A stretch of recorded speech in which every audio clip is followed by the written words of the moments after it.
This is VSiN, the sports betting network.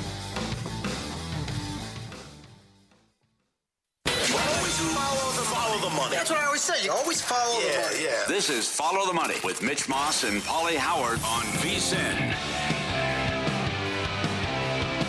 It's good to have you on board. Thanks for watching on YouTube TV, listening on Sirius XM, channel 158, iHeartRadio, TuneIn Radio, or any of our great affiliates across the country. Coming up in this hour, we will get into today's Major League Baseball card. We have 3 night games, and the number one edge with a player prop involves a pitcher taking the mound tonight at vsin.com. Dan Leberfeld on the show, NFL Draft.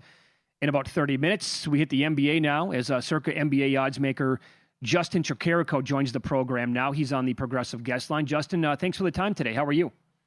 Oh, it's my pleasure. First time, long time. Thanks, Doug. It's a pleasure to be talking to. It's a pleasure to be talking to you guys. Love talking ball, and ready to go. New Yorker, obviously. How long have you been in Las Vegas, working behind the book and running NBA numbers? Vegas a decade, and doing NBA probably 5-6 years now. William Hill to Caesars when that transition, and now found my home at Circa.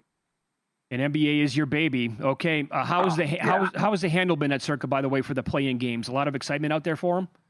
A tremendous amount, and it's amazing how the switch flips from game 82 to the play-in. It's just been tremendous. The games obviously have been great, and handle's been awesome.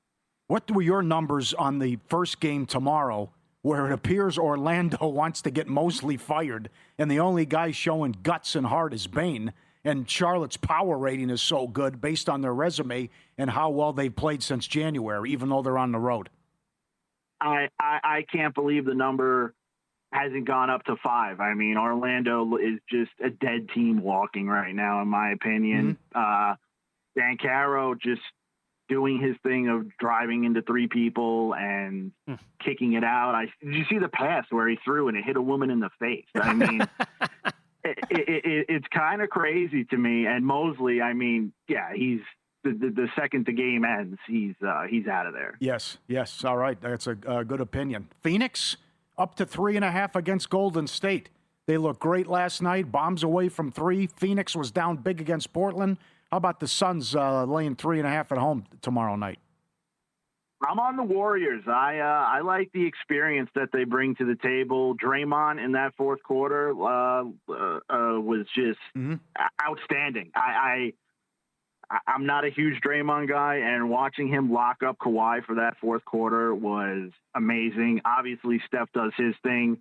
Kaczynski will make you want to pull your hair out, but I lean on that experience. I really do. You're not going to have Jalen Green and Brooks and everybody going crazy. I really, really lean on that Golden State experience. Yeah, there's no way I could bet against the Warriors in that game tomorrow night. How about your Knicks now? I've heard, Pauly thinks this can be a 7-game series. I've heard people make the case for Atlanta. I've heard a lot of people say it's the exact opposite. This could be a sweep or a 5-game series. Again, you're a Knicks guy, but how are you looking at the series against kind of a red-hot Atlanta team? That Atlanta team scares me. I mean, I wanted the Raptors. I prayed for the Raptors, and here I am with the Hawks. I think Knicks in 6, and I'm really trying to take my bias out of it. I think we have, 4 of the 5 best players in the series. Depending on where you rank, like, Nickeil Alexander-Walker versus, like, OG Anunoby. I need to see it with the Hawks, and I think Knicks in 6. That's where I lean on that. Let me run this by you. Pauly brought this up earlier. So you can bet on the player to have the most points in the series. Yep. Towns absolutely ate this team alive in the regular season. I don't think they have a guy defensively that can stop Towns overall. Now, Brunson's the man. He's phenomenal. But they at least have Alexander Walker, and they can throw Daniels at him, and they could double him and do whatever.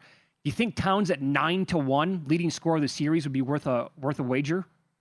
Oh, there's amazing value in that. The last 2 weeks, Mike Brown really, really started experimenting with the Brunson-Towns two-way game, and the results were phenomenal.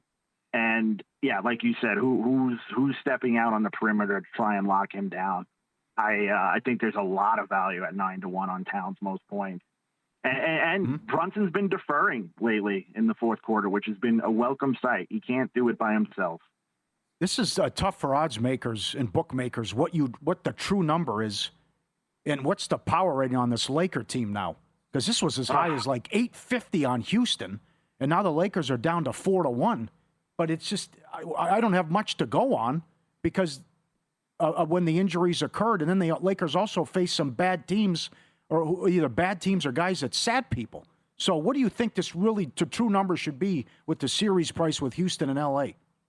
My goodness, it is so hard. One, because obviously everyone wants to bet the Lakers in the future. So yeah, it's like, how do you manage this? And I saw the breakdown of the schedule, and it kind of looks like the Lakers are getting a little bit of a bump here. Like the game 4 is, I think, 4 weeks after the initial Luka injury. So I could really see if the Lakers just manage to just steal one. Yeah. I could see that price adjusting very, very quickly, anticipating Luka back. Reeves, I don't think is going to make it back. I really don't. And it's just been a really, really tricky one to manage. Healthy, I mean, that series is so much closer. The Rockets, Rockets are one of our best results at Circa Sports, and I think there's a reason for that, and I'm not big on the Rockets myself. No, neither am I. I don't think you guys have anything to worry about there. Justin Tricarico, our guest, NBA Oddsmaker here at Circa. By the way, the totals now, look at and I get it, right? This always happens. It's the playoffs. It's going to be a different style of basketball. I'm looking at some of these numbers on the board, man. Have we over-adjusted, you think, with the totals, or are you buying into this where we're going to get lower scoring games? It's fascinating. Totals are the hardest part of NBA, booking it, originating them, managing them. And yes, they've plummeted. I think I saw a stat. It was where it's around like 7% lower. They typically anticipate. And we've just been getting hammered down, and when you see that type of action, you kind of just got to go with it. And I definitely understand that angle, but there is a case where there could be some value on some of the overs in these games, like 232 for Minnesota, Denver. That game could definitely go over. Yeah. We all love the Spurs. I mean, it's a great story, and a lot of people have future tickets on them. But, Wemby is injury prone. Should they really be 2,000 series price? 2,000 against a hot Portland team, and Avia was so good against the Suns. How good is Avia? I mean, he's awesome. My goodness. And doing that Drew Holiday trade at the beginning of the year, everyone thought that was kind of a throw-in where they were going to maybe be a cap casualty, and that team I would not want to play them. And I'm old school where I need to see the guy do it once. I need to see Wemby step up in the playoffs. And I want to see that. Like you said, the injury prone issue. Also, I know in the Circa room, we're not a big guy. We're not big on, what's his name? The point guard there, De'Aaron Fox. Yeah. Not really big on him. I think the Trailblazers definitely have a puncher's chance in this series. Oh, strong. Okay. Do you think the aforementioned Wolves can give the Nuggets a run? I kind of like Minnesota in this matchup. I mean, I brought this up earlier. How many teams would we forget about making the Western Conference Finals 2 years in a row? Like, nobody's talking about that the way it seems with Minnesota. Yeah, beautiful point. Completely agree. If they were the New York Timberwolves and they took the net spot, this team would be one of the hottest teams in the NBA. Class. They get disrespected. What hurts them is they don't have a true point guard running that team, and DiVincenzo kind of fades away on road spots, I've noticed. But that Nuggets team, they added Thomas, they added Hardaway Jr., and they just haven't panned out like they thought they would. And I think the Timberwolves are just very disrespected right now. Okay. All right. Do you have anything, like, what would be your favorite either series price currently available or game one number? Oof, that's a great question. The one I really like, not game one, the play-in, the Hornets. I'm I'm all in on that. Okay. Yeah. Warriors as well. And then series price, there's definitely some value in the Raptors. It's been bet down, but there's definitely some value in that Raptors series. I would be on the +1.5. I'd be on the series itself and over 5.5 games. And I saw a price before that. I had to bet it immediately. Okay. Very good. Justin, thanks so much for the time today. Great spot. We appreciate it, and enjoy the games coming up. Oh, please. My pleasure. You guys do a great job. Have a great day. Thank you. Back at you. There you go. Thanks. Justin Tricarico. He is an NBA oddsmaker here at Circa Sports. Brunson averaged 29 against Atlanta. I like the 270. But also why he gives pause and other people are torn on Atlanta. 22-9 since February, but the schedule was a joke. Yes, it was. They just got hit with the deck. Where they were playing a tanking team almost every night, and how they somehow won this division at 11-1 in February. But they have some good players, and you get the stink out of Trae Young out there too. But I think that can a lot be of pressure on the Knicks, a lot of pressure on the Cavs. Even if, let's say that series only goes 5 games, I think it could still be a very good series, entertaining games overall. I think we have that, by the way, in a bunch of them potentially. It's also good to just sit back and watch the first game or first half and then go from there because you can find out a lot. I mean, how bad was that last year? Game 1 Cavs-Pacers. No doubt. It's like, wait a second. They were a $9 favorite. They're going to lose this series. Yeah, that's right. That's right. And they lost in 5. Another one would be Knicks-Celtics last year. You could kind of tell right away, even way before the Tatum injury, like, Knicks are live to win this thing. The number 1 edge of the player prop involves a pitcher taking the mound tonight. Find out who that is next.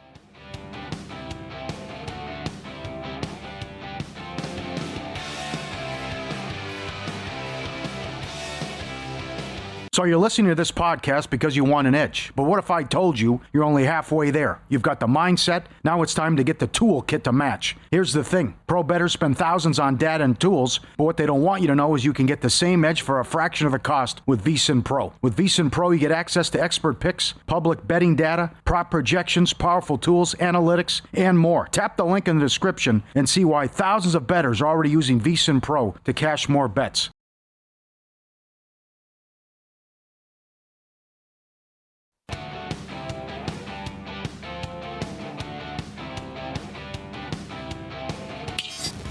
This is Follow the Money on VSiN. We have some updated numbers on today's baseball card with the day games. Right now, the Rangers and A's, they're knotted at 3 apiece, playing in Sacramento right now. And the Rangers are batting top of the 7th. And Josh Young is up 1 for 3 so far in the day. They have a runner on 3rd.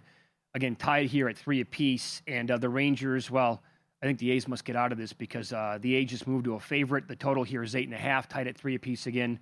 I don't know, man. Maybe over 8.5 if this thing goes to extra innings. Still plenty of time to go, by the way, to get some more runs here. Even if you go to extras at 3 apiece, you got to like your chances of getting a bunch of runs. And in a rain delay right now in Detroit, the Royals came storming back to take an 8-6 lead over the Tigers.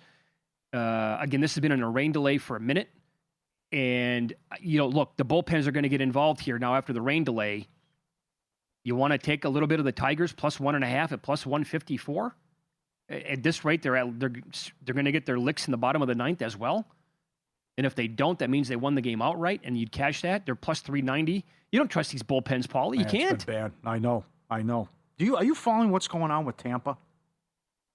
A little bit. They're Why? playing like 1980 baseball. They have no power, right? Yeah.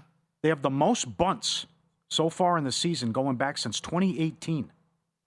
They're the first team since 2010 to have 20-plus steals and 9 sack bunts in the first 17 games. Oh. Make the sack bunt great again. I mean, this is crazy. Where if everyone's anti-bunt, what are you doing, analytics? Right. You're decreasing your chances to score all this. And they're playing small ball, and it's working out for them, and they just took the lead in Chicago. Yeah, they're at 5-3. But it's how they're looking at it. They're like, listen, we only have a couple guys that can go, Yeah, 2-run shot. So the 8.5 now. I wish I would have got that. I didn't have time to make the bet. Who went deep? Josh Young. Okay, thank you. So they're saying, hey, we only got a couple guys who can hit the ball out. Let's just play small ball, steal bags, sacrifice bunt, timely hits. They don't strike out. They do not. That's a team that you want to look at key props under against. Unbelievable contact rate. and it's working for him so far. Caminero finally hit a home run today. He was not exactly red hot coming out of the gates. But now, by the way, that Rangers A's total is up to 10.5. Couldn't even make a bet on it. It just happened so quickly, and Young goes deep opposite yard to take that 5-3 lead overall. It's a bizarre card today. Yeah. Because we had so many day games, and we only have 3 more coming up tonight. I will tell you this. Messick takes the mound for the Guardians. Oh, yeah. JVT has been strong on this kid. I'm part of the futures now 2 straight weeks. So great numbers. 6.47 projected Ks with Opta AI stats at vsin.com. 6+ around minus 140. They made it minus 168. So there's a little bit of an edge, but not super high on that. So far, 17 2/3 in 3 starts, a 0.51 ERA, and more than 8 Ks per 9. Kid's been the real deal so far. Does it continue against Baltimore? Baz is going here for the Orioles. He hasn't had a bad start. Yeah, no, he has not. I just think you got to keep going with the guy and how great he's been. So I would come right back with him, and seems like a cheap price at home.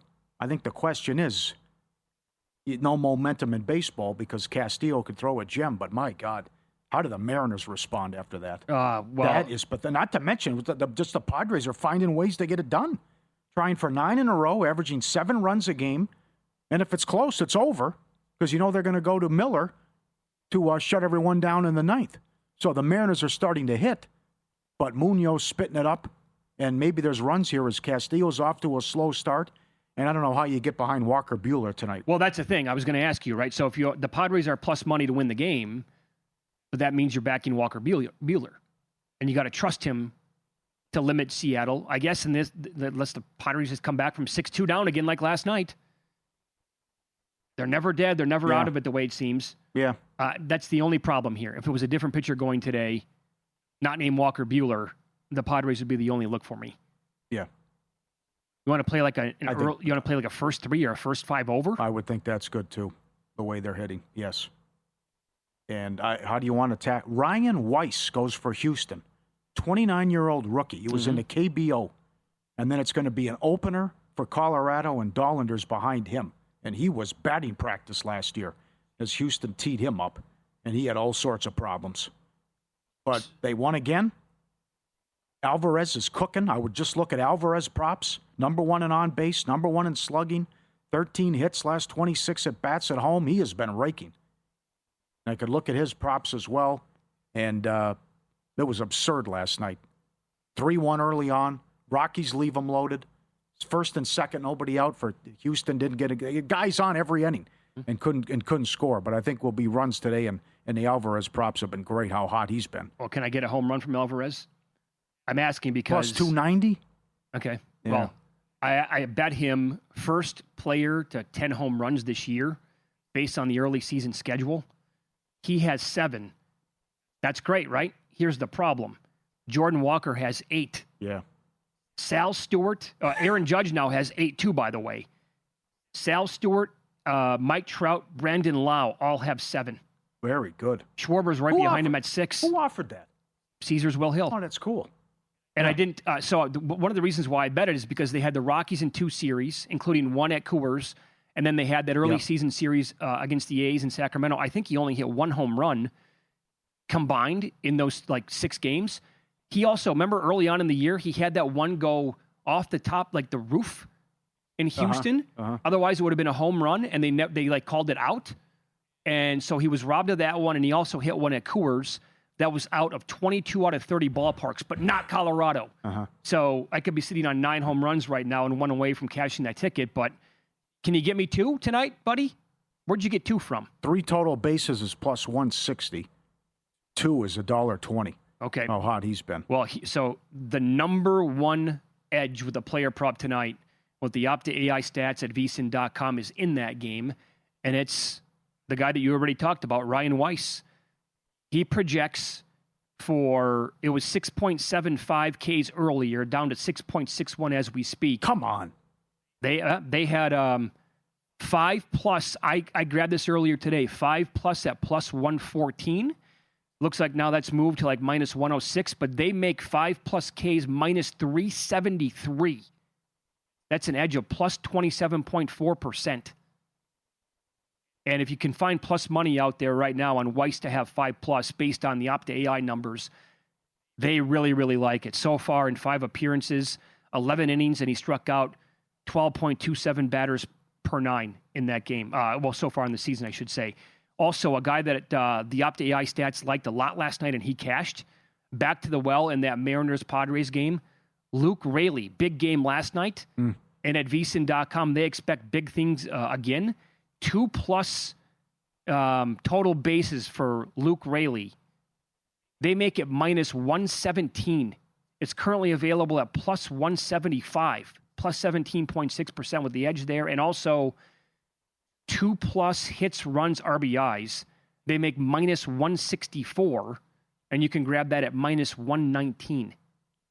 The Opta.ai stats, they have, here's another one. I got to check this game right now because they were hot on Nick Kurtz today for the A's, and I'm going to check to make sure where this one's trending because they made Kurtz -192 to have 2+ hits, runs, or RBIs, and in this game, Kurtz is 0 for 2.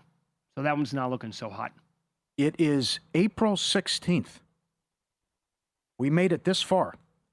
It's going to take an injury for Judge and Ohtani not to win MVP. Well, Ohtani doing it again last night. Yes, he gave up a run finally, but 10 strikeouts in 6 innings. It's 2-0 with an ERA of 0.50, and Judge is on pace for 68 home runs. Yeah, another one today. So this is... Other than injury, how did they lose? I know. It's April 16th. Someone's got to get hurt. That's it. They're too good. That was the whole thing at the beginning of the year. Cal Raleigh put together by far and away the best season ever by a catcher and one of the best ever by a hitter.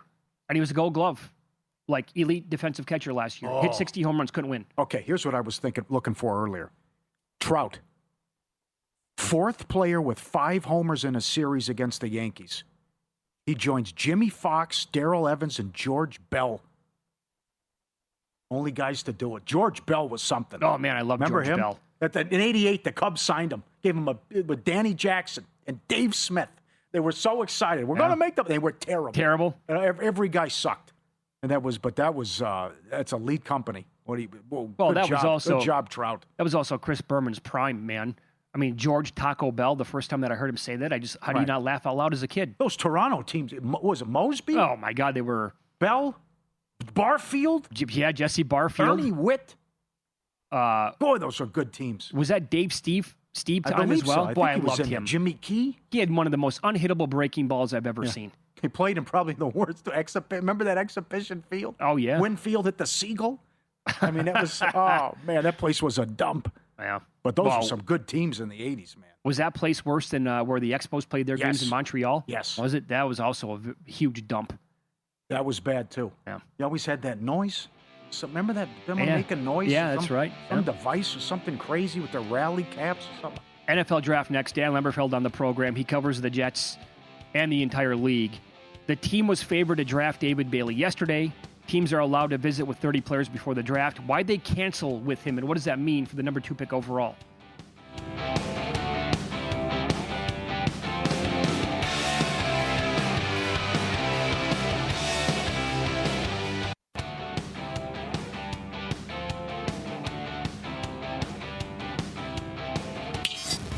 This is Follow the Money on VSiN. All right, let's go hardcore NFL draft here. Friend of the show, Dan Leberfeld, joins the program now. Follow him on X at Jets Whispers, Jets Confidential Magazine, and also SiriusXM NFL Radio. Dan, thanks for the time today. How are you?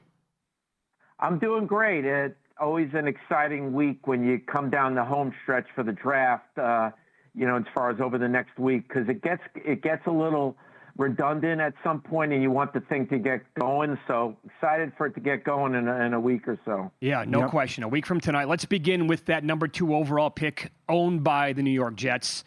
So David Bailey, before yesterday, turned into the favorite to go number 2, and he overtook Arvell Reese there in that slot. And then the news comes out that the Jets decided to cancel their visit with David Bailey, and now Reese is now favored again. Why'd they cancel? Yeah, I don't have any specific information about that, but I do know, covering the team for a long time, situations where they picked players they had no contact with. I'll never forget James Farrier a long time ago, the linebacker out of Virginia.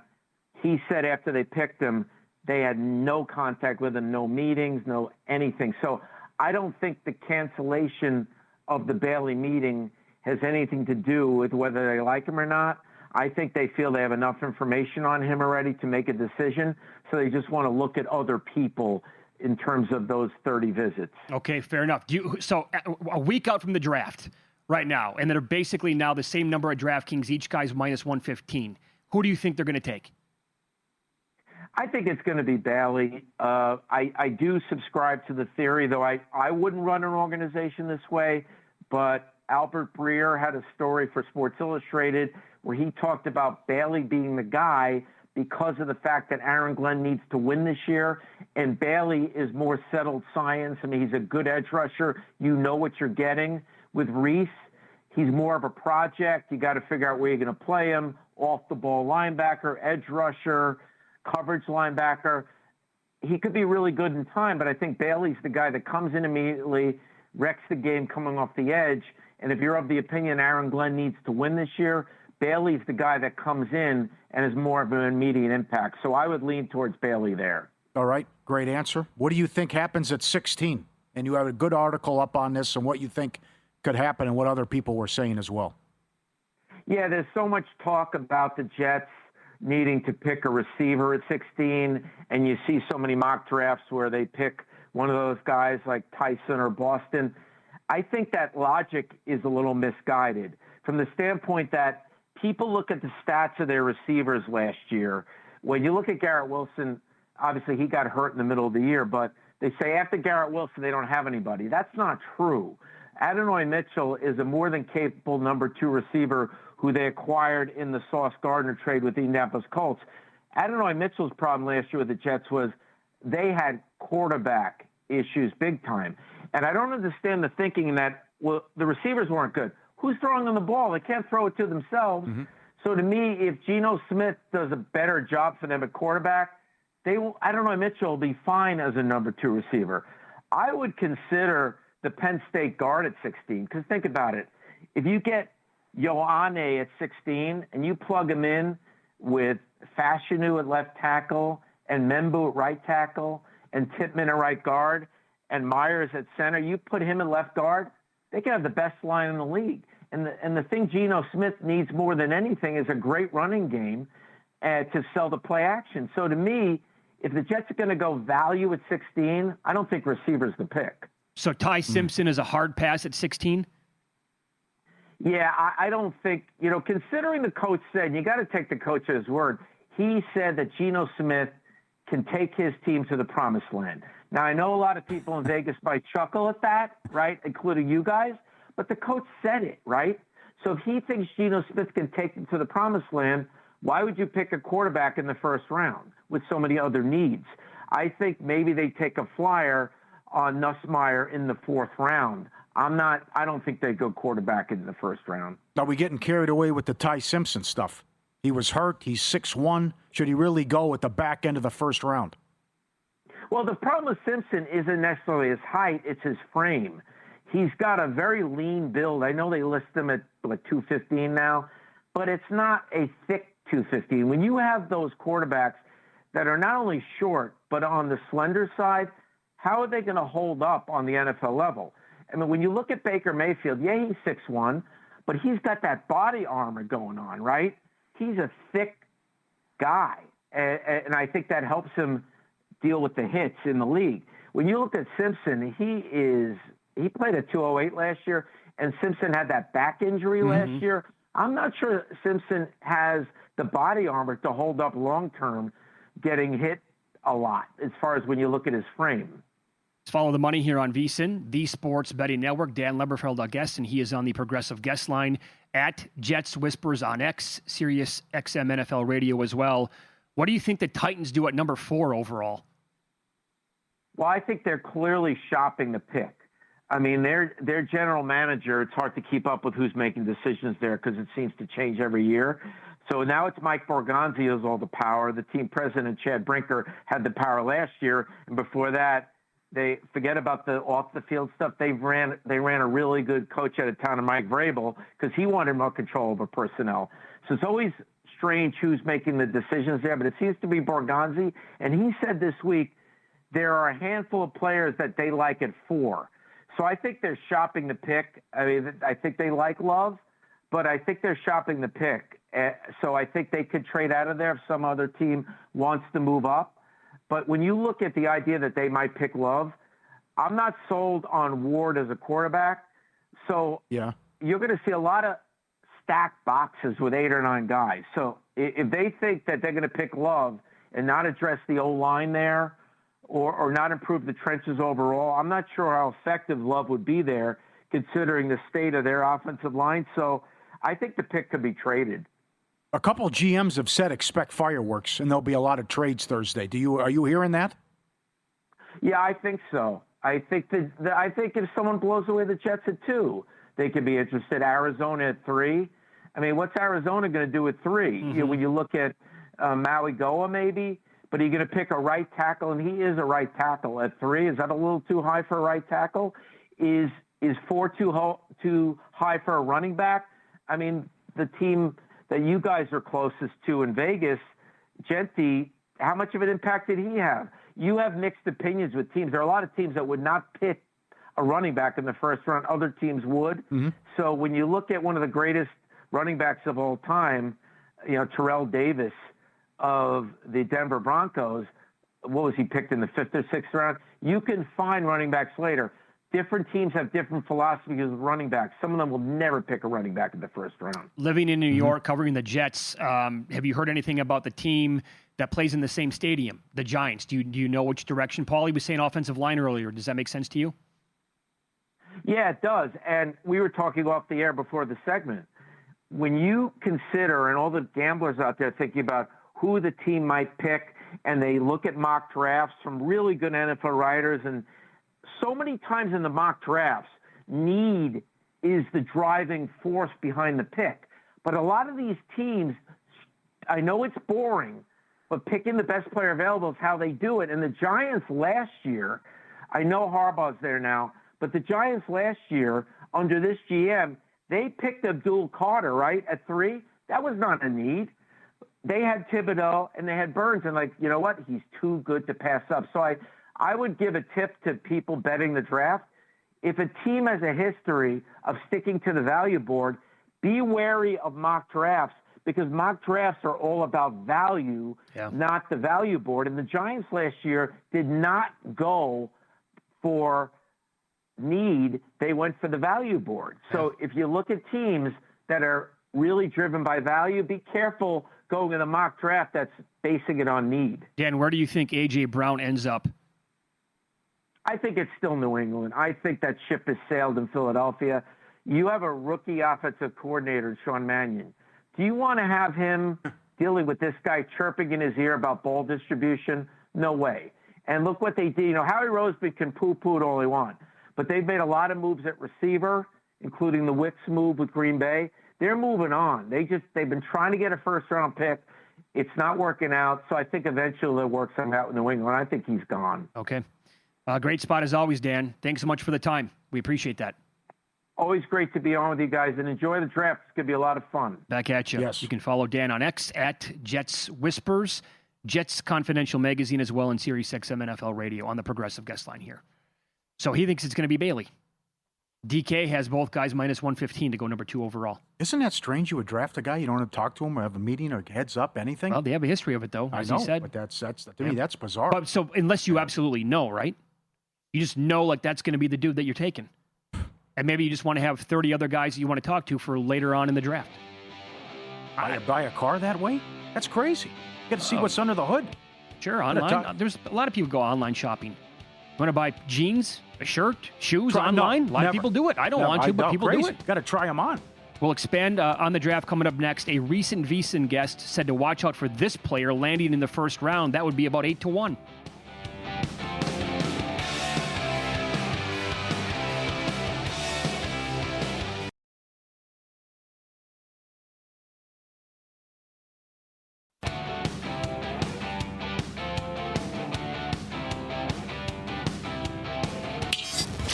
This is Follow the Money on VSiN. So, Pauly, for the audience tuning in right now, we just got done talking NFL draft. Dan Leberfeld, his perspective on the Jets and some other stuff to happen in the first round. What do you have here on the Giants? You holding a pair of bullets here? Going Maui Nawa, O-lineman from Miami, it appears. And if Tennessee passes on Love, then the phones are going to be ringing off the hook and they could trade the pick. At 5, okay. So, but maybe Washington comes up then. Washington would love to get him. Maybe he won't get there at 7.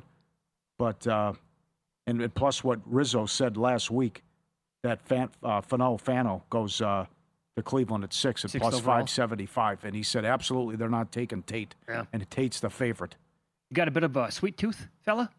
Yep. And no downs either. Bosco? No downs either. So that was ruled out as well. It's not happening. That's being mocked by Kuiper and others, that Giants with downs at 5, not happening. Well, it sounds to me like any of those teams, 3, 4, 5, 6, they would probably prefer to actually bail on that pick and move down a little bit. Yeah. And if people are expecting chaos, then maybe you get it where it's consecutive picks overall. And again, does it seem fishy to you at all that on the same day this week, 3 different guys who do this for a living, Dane Brugler at The Athletic, Todd McShay, Mel Kiper, all had the same thing in their mock drafts? They released them on the same day, and all 3 had the Cowboys trading up to number 6 to take the same guy. Yeah. Come on now. That's not just randomly happening. Yep. And Okay. that's gonna create and wreak havoc then. And the Kansas City GM said it today. Other people have said it that expect a ton of trades on Thursday. And if that happens, everything's going to blow up. I mean, I do think Kuiper could nail this, though, that it's Tyson to Kansas City at 9, Bain to the Saints at 8, and Tate to Washington at 7. I think that could happen. I'm assuming Love goes to Tennessee at 4, but I don't know if that's going to happen. But if that then I think you'll see that go to form and go bing, bing, bang right in a row. Do the Commanders go wide receiver at 7? If Love is not there, I think so, yeah. They do say maybe Bain. I would look at Bain if Yep. I'm them. I would absolutely have that dude circled. Also, is what Barnwell wrote about the other day from ESPN, that the Saints should trade their pick. And there are other teams making a case that should trade the pick. Well, here's one for you. Maybe file this one away, shop around. But earlier this week, Chad Reuter, he was on with Money Moves with Stormy and JVT right here on VSiN. And Chad works for NFL Media and does a lot of mock drafting for NFL.com. He thinks the Vandy tight end, Eli Stowers, could be a surprise pick in the first round. And my surprise first-round pick this year is Eli Stowers, the tight end / receiver from Vanderbilt. I think a team like the Patriots would love to have him. Even a team like Dallas may look at him as a slot receiver more than a tight end. So don't be surprised if that guy ends up a first-round pick, even though there hasn't been a lot of talk about it. So right now at DraftKings, he is plus 850 to be a first-round pick. Also, you can find a huge number on tight ends. It's basically the same thing. Number of tight ends to go in the first round, 1.5 over is plus 850. Oh, yeah. Sadiq's happening at some point. Yeah. And this kid might be the second guy. Yep. How about the guard out of Penn State, which Dan just talked about? 14.5 over minus 170. Someone going to take him top 13? Top 5? If he's saying Jets at 16, Kuiper has him going to the Steelers at 21. Also, what if Rodgers tells him, no, that's it, I'm moving on? Well, because who was it? I can't remember who. One of the Steelers said he thinks it's 50-50. Maybe then they reach for Simpson at 21. Right. We had Mark Schofield on recently on this show, who does mock drafting, covers the NFL as well. And he wrote a story recently about that kid from Penn State. He actually made the case that he thinks he's the best offensive lineman in the draft. And he thinks he should go super high. Now, that's his number to go. No, he probably won't go number 1 overall as the offensive lineman. Obviously, there are a bunch of guys in front of him, but that's a massive number for him. But he is ultra high on that guy. And if that's, it takes one team to fall in love with a player, and then all mocks are screwed up, and then betting probably falls accordingly. I would like to see Price go to Seattle at 32. So would I. And that's big for that running back prop. And the other one, like you said, how about Simpson? Excuse me. How about Kuiper and McShay both having Arizona trade to 30 and take Simpson? That's another one too, where you're talking to the same people, right? But that's also becoming popular. And that's to me, it's the over 24.5, but it's also 2 quarterbacks to go in the first round. I think there's too much smoke, or someone's going to come up to the first round and take him. Sure. Now, if that if that intel, what you're hearing on the Giants is accurate, again, DK has him, the Miami offensive lineman, going 5th overall. Plus, that's the best number I've seen, plus 380. It was plus 350 at another book and plus 325, I believe, at yet another one. And then you can take Love at plus 550 to protect yourself. And in case there's a trade. Kuipers has the tight end going 45th. Stowers? Yes, you never know. You never know, but especially if there's going to be a lot of trades. That could happen, and big surprises. So if Tony Rizzo comes on the show, which he did, and said there's absolutely, it's not happening. They're not taking Carnell Tate 6th overall.